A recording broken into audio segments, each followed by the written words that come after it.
So in this video, I'm going to give you 3 lessons you can take from being in a bad mood. And this all started about 10 years ago in my class. I noticed how common it is. Maybe it was 20 years ago, but it was at some point in time. But I noticed in our culture, particularly in the West here, we so often use have a good day as just this normal mode of interaction.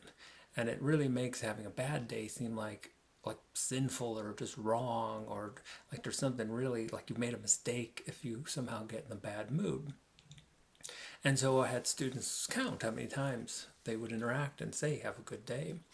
And so sometimes it would be 10 times, and we don't notice it because most of the time we're just not paying attention. It's just kind of a ritual.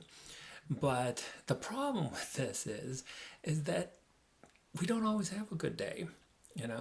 I mean, sometimes bad moods come in, storms come in, and so it makes it feel like you're doing something wrong if you're in a bad mood.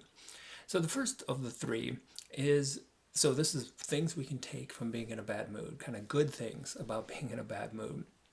And the first is that it really shows us that this mood isn't who we are. Because if it was who we are, we could just flip a switch, and we didn't turn it on, we can't turn it off, and so it can't be who we are.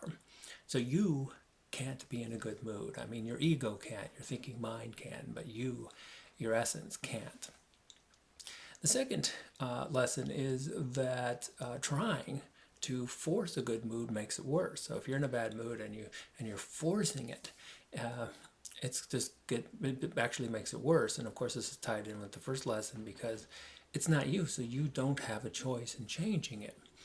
And by trying to engage in that force, it actually makes things worse because the interesting way the nervous system is wired up, and I go into this in some other videos, but when we push in a direction, the nervous system pushes back. And so if I say, don't think of the number 13, and that's all you can think about, ironically, by really trying to get out of a bad mood, we become more and more focused on the bad mood itself.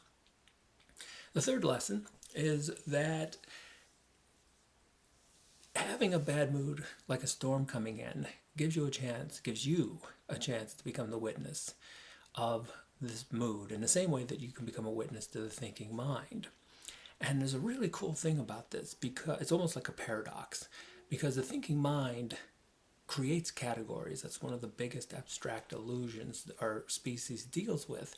But it also creates judgments, because categories take this continuous thing in the universe and it draws a line in the sand. And of course, that line is just a product of the mind, but it buys into it.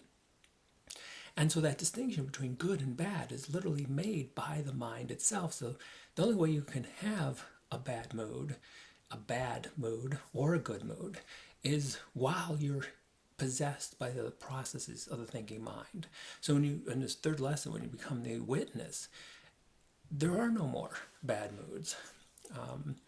And that third lesson gives you a really good opportunity to see and experience for yourself that good and bad are the sickness of the mind, as was once said in the East.